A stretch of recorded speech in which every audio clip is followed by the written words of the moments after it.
ಇಲ್ಲಿಗೆ under pass ಹೋಗೋ ಬರೋ ಜಾಗ ಇದು.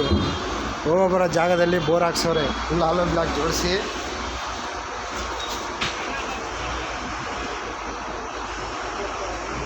ಹೋಗೋ ಗಾಡಿಯಲ್ಲಿ ಡ್ರಿಲ್ಲಿಂಗ್ ಮಾಡ್ಸವ್ರೆ. 800 ಅಡಿ ಒಳಗೆ ಸ್ಟಾಪು. ಆಚೆ ಹೋಗಂಗಿಲ್ಲ, ಬರೋಂಗಿಲ್ಲ. ಫುಲ್ಲು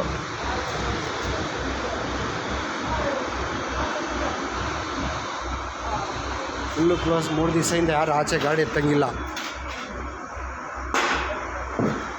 ಇದೇ ಎಂಟ್ರೆನ್ಸ್, ಇದೇ ದಾರಿ.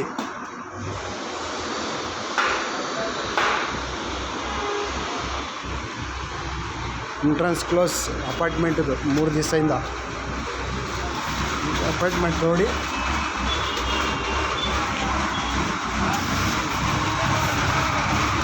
ಆಲೋ ಬ್ಲಾಕ್ ಜೋಡಿಸಿ ಲೆವೆಲ್ ಮಾಡಿ ಬೋರ್ ಹಾಕ್ಸೋದು. ಫಿಲ್ಟರ್ ಪೈಪ್ ಹಾಕಿ